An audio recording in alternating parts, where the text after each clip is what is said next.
Welcome to the What If It's Not Depression podcast. I'm your host, Dr. Achina Stein.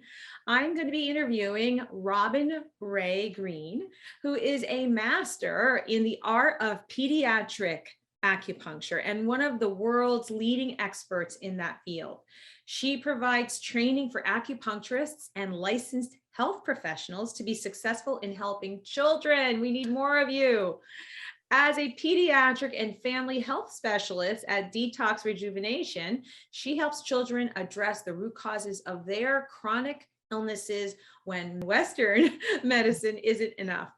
Robin has shared the stage with notable speakers such as Dr. Elisa Song, Dr. Roseann Capanna-Hodge, JJ Virgin, Dr. Steve Cowan, Katie Wells of Wellness Mama, and others. She is the best-selling author of Heal Your Child from Inside Out, The Inside Out, The 5-Element Way to Nurturing Healthy, Happy Kids. This Hay House published treasure offers practical tips for parents seeking lasting solutions to their child's health issues. Welcome, Robin. And if you like this episode, please click the like button and subscribe to my channel. Welcome, Robin. I'm so happy we were able to pull this together and talk about children and the functional approach, getting to the root causes of childhood illnesses. Tell me how you got into treating children.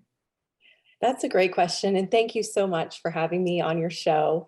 I am absolutely delighted to be here. And my story started with my son. When he was an infant, he had a severe case of eczema.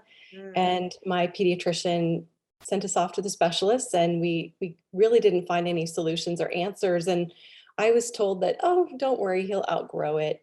And as a parent, that type of fatalistic approach just wasn't enough for me. And I went on an odyssey to heal my son. And in the process, really found my calling to help other children who are struggling with so many different chronic contemporary childhood illnesses. Yeah, I had a similar issue with my son when he was a baby. He had very severe eczema and severe constipation, and he never grew out of it. It only got worse. But I remember when he was 4 years old, he thought he was, we told him that he was part dinosaur because he was really into dinosaurs because his hands looked so wrinkly. From the eczema, that's how bad it was. And so, yeah, and all of that resolved once we, got to the root causes. And so that's what we're here to talk about.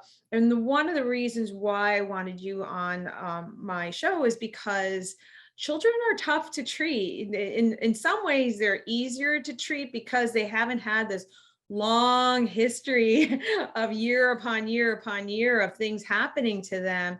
And a lot can actually shift just by changing the diet and by, treating whatever root causes that there are. And because they are so young and their system is pretty healthy in terms of functioning, it's just a matter of switching up a few things.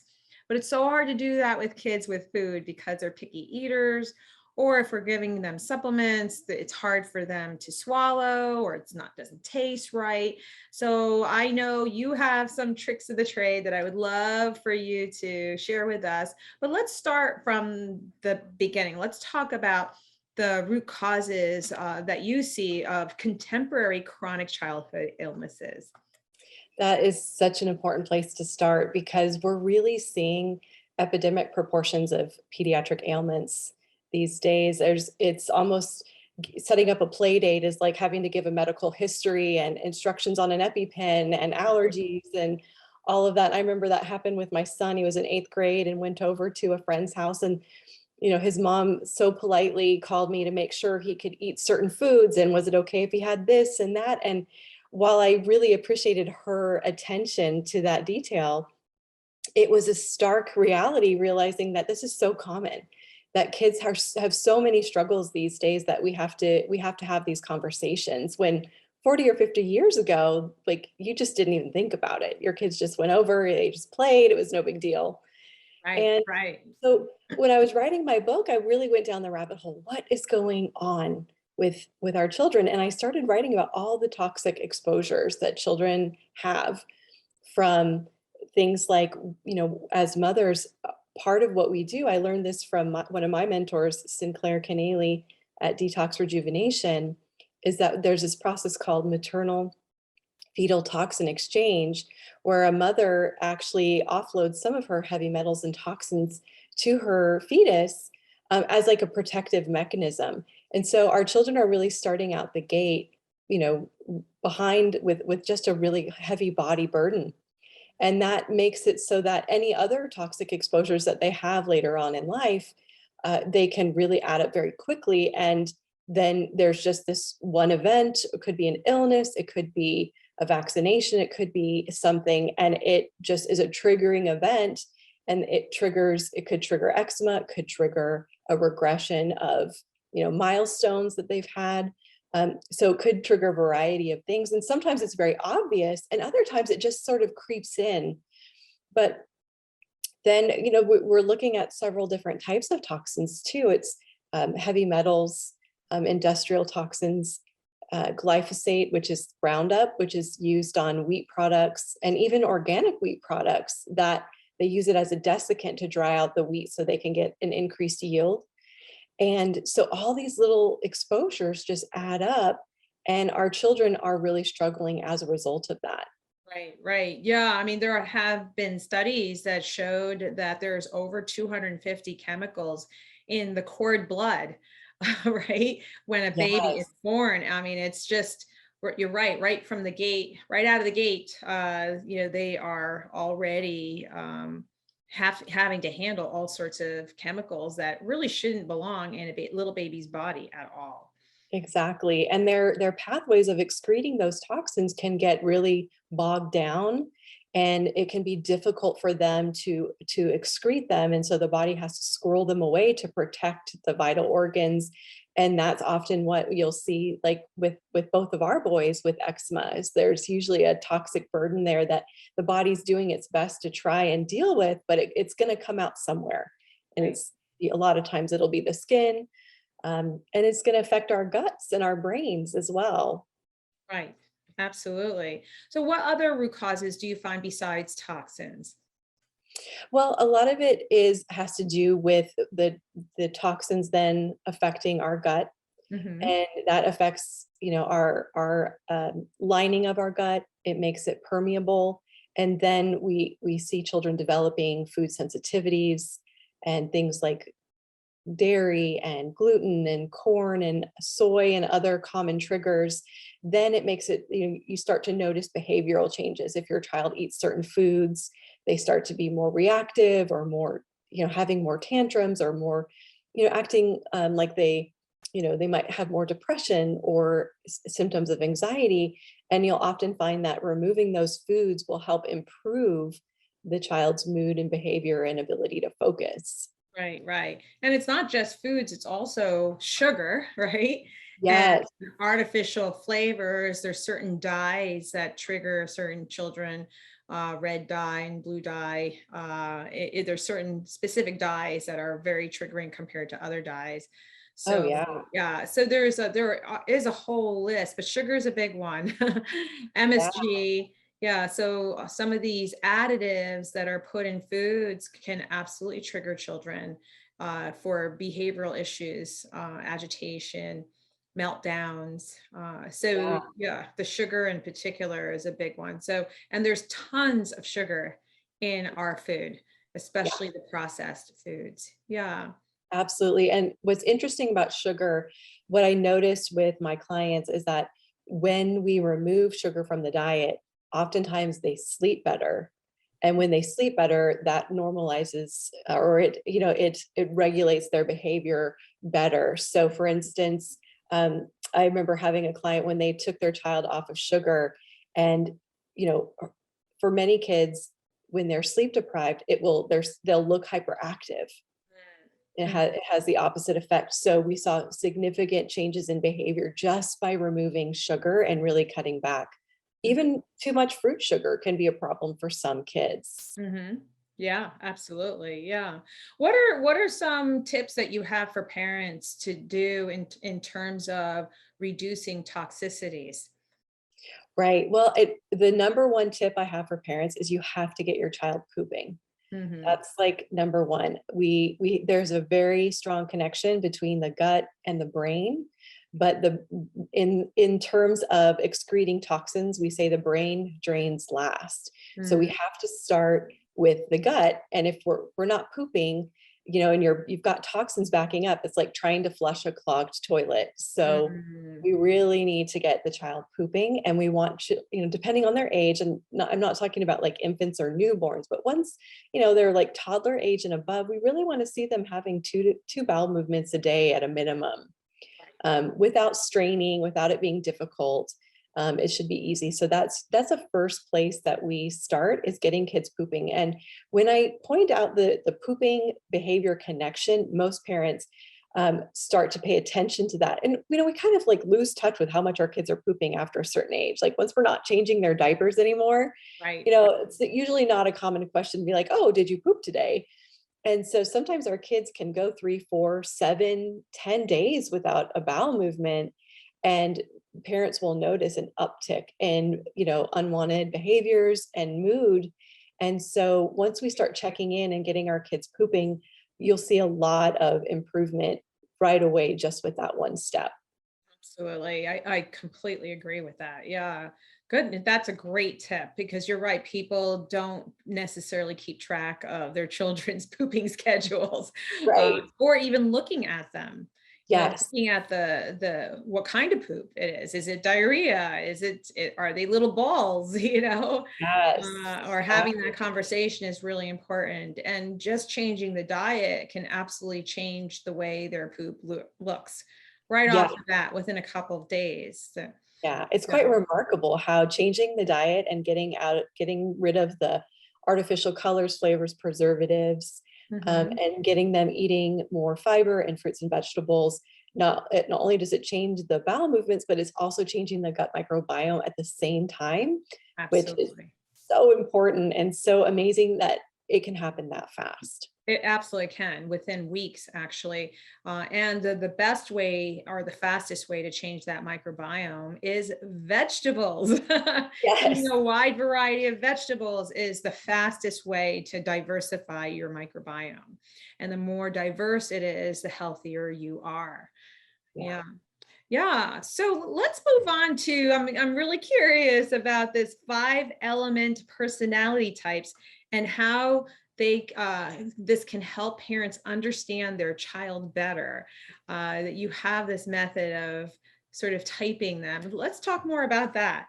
Yeah. So in my book, I talk about the 5 elements, which in Chinese medicine, that is a way of looking at the world. It's a paradigm that allows us to understand relationships and how things interact.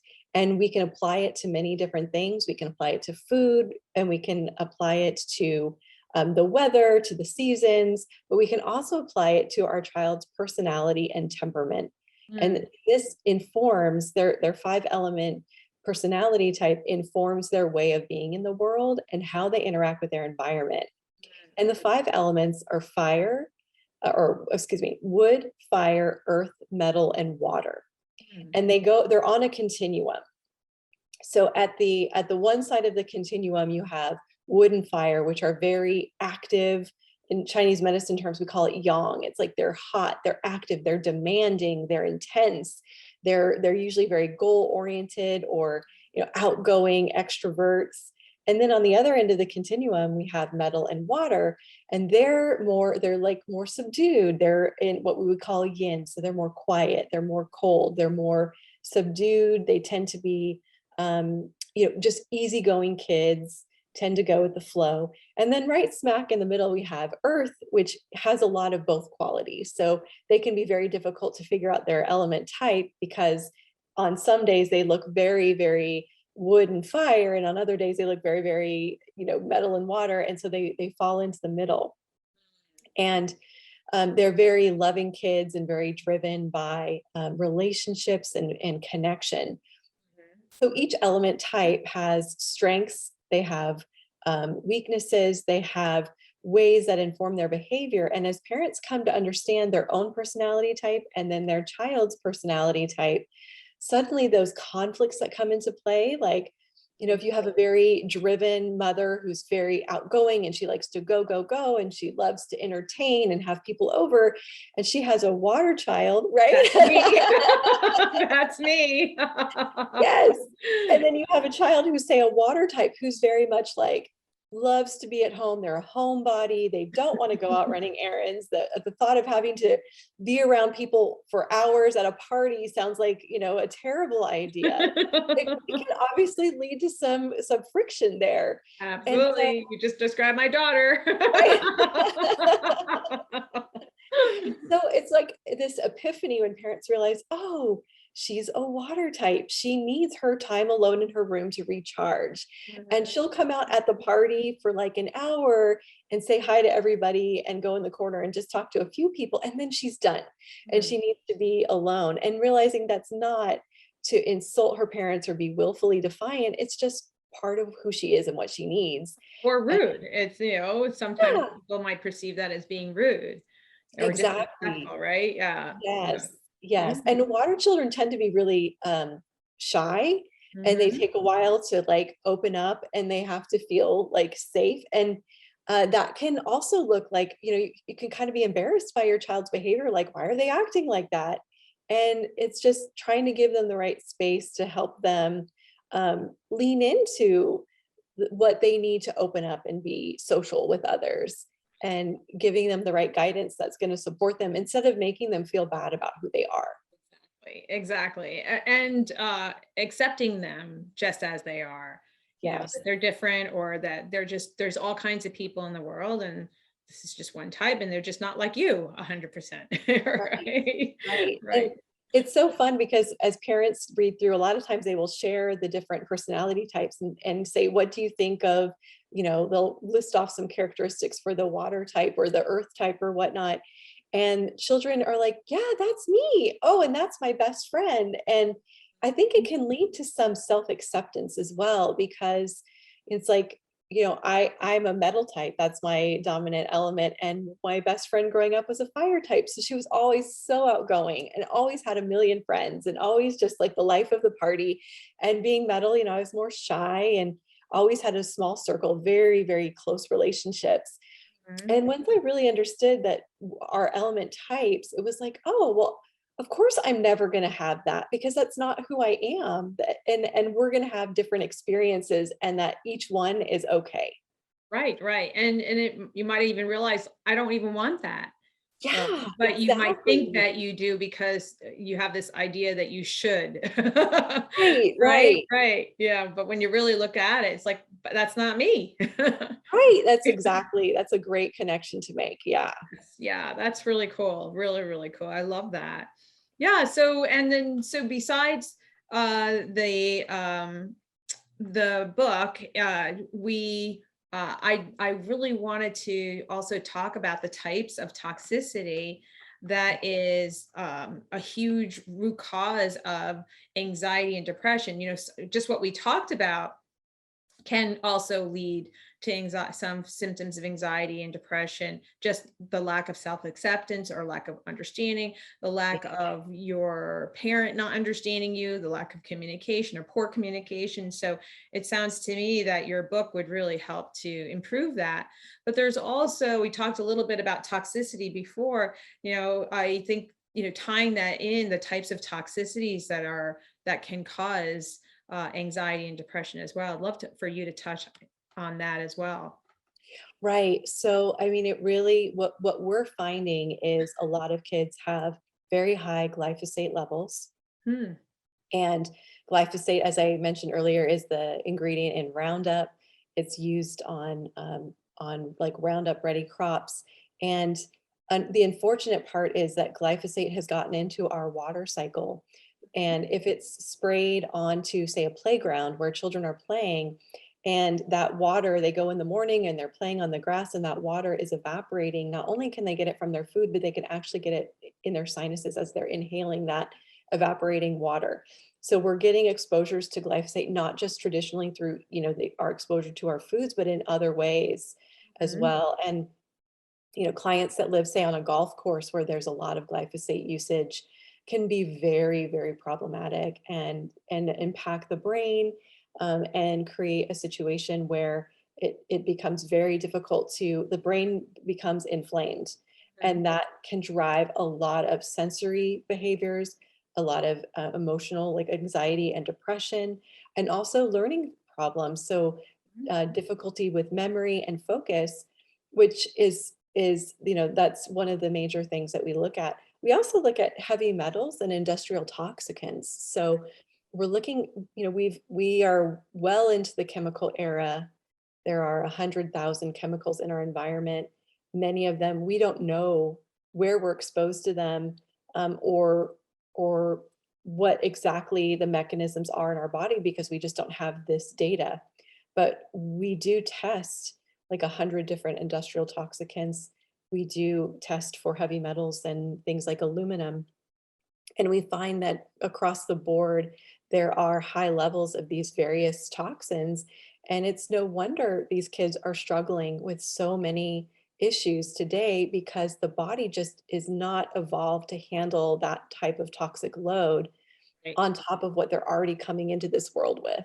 Exactly. Yeah. It takes years and years for your body to be able to catch up and learn how to remove these toxins. But every year, the companies come out with more and more new chemicals on the market without necessarily being required to test for safety.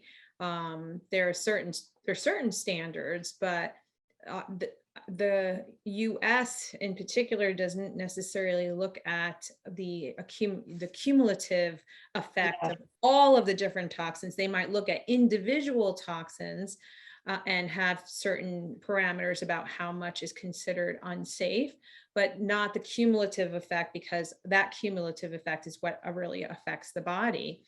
And they don't practice the precautionary principle like the EU does.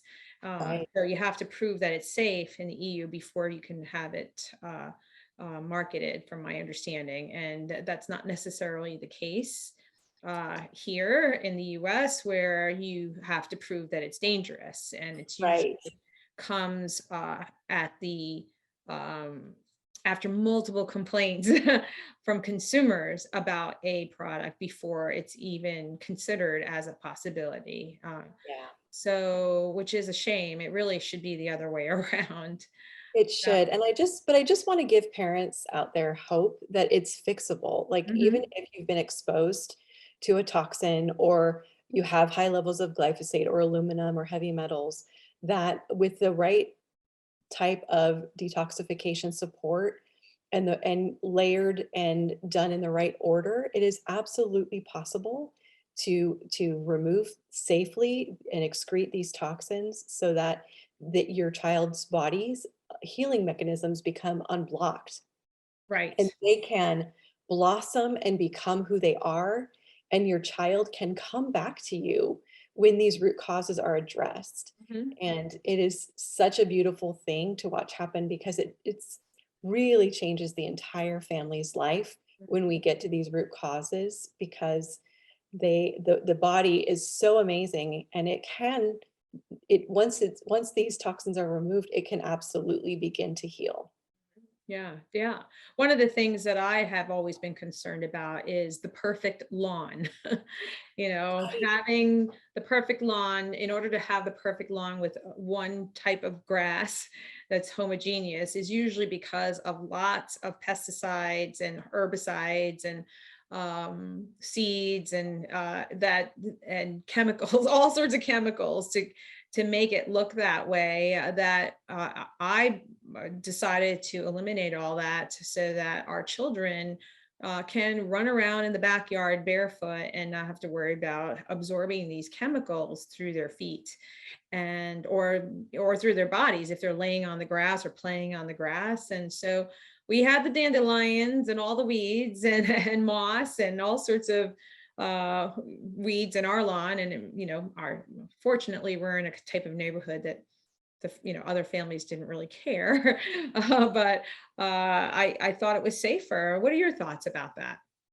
Oh, that's a great question. And I think that's what you're talking about, are just when we start to really look at, okay, what are my values? Like, do I value a green lawn, or do I value my children like limiting exposures to unnecessary chemicals? Mhm. And sometimes it's just a matter of like waking up to the realization that like I just didn't even realize that Right. what I was doing to my lawn was impacting my kids. Right. Yeah.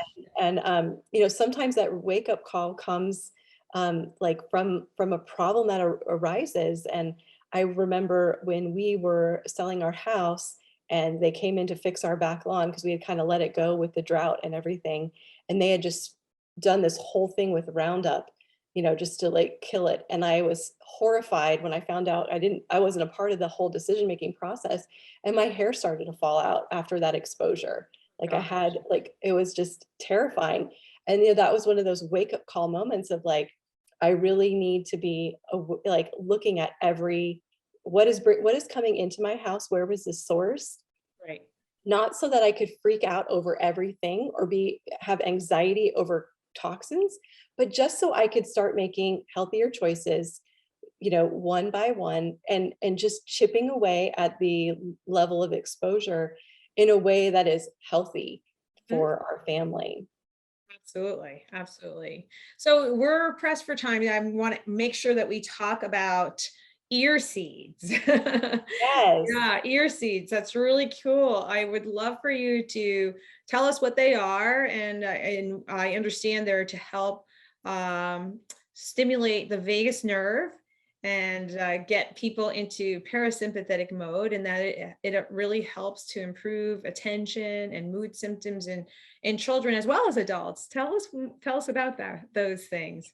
Yes, great question. So ear seeds they're a little tiny bead. They're made with a tiny seed. That's like the traditional way of making them.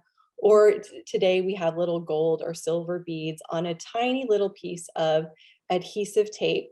And what it does is it applies a low level of continuous pressure to the ear, which has all these nerve endings from your like a branch of the vagus nerve.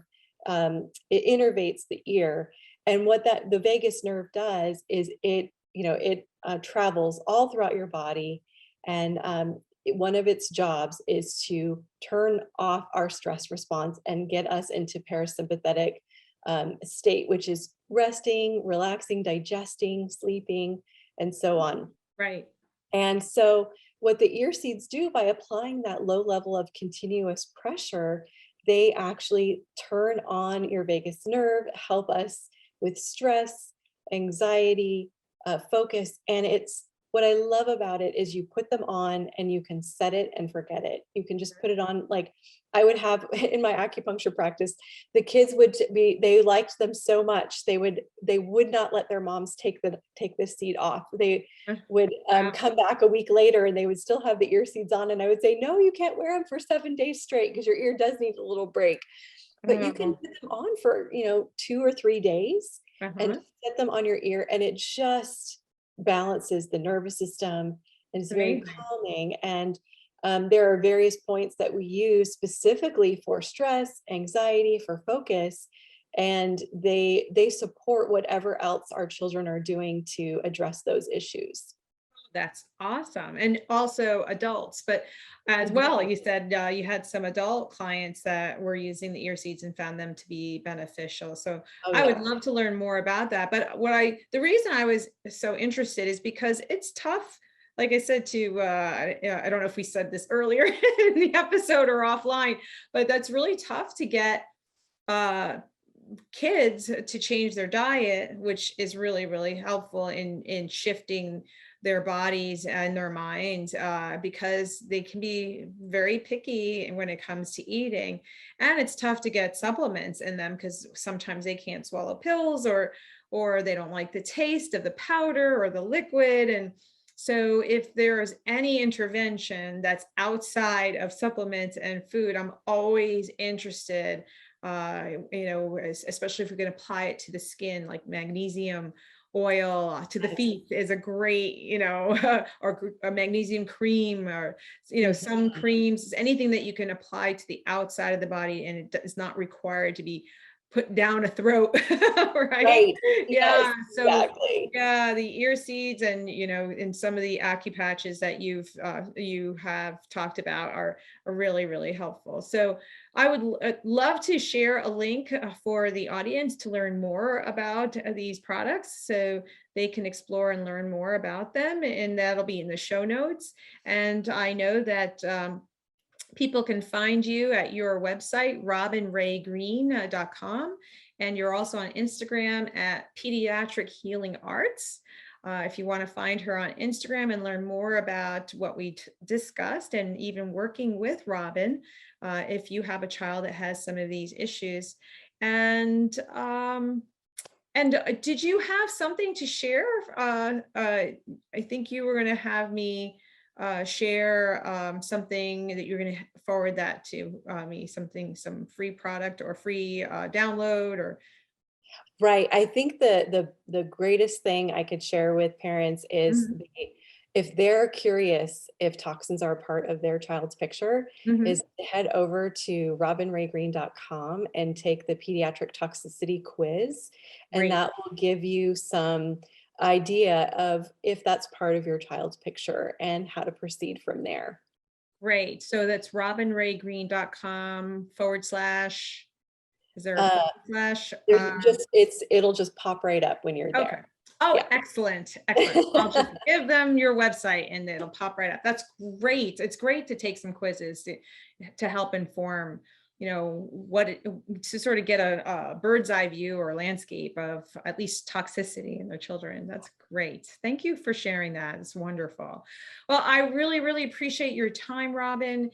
And I know that we rushed to this interview because you had an emergency with your dog, and I hope your dog is fine. Thank you. But I look forward to seeing you in person at some future conference, and I appreciate your time. Thank you for sharing today. Thank you so much.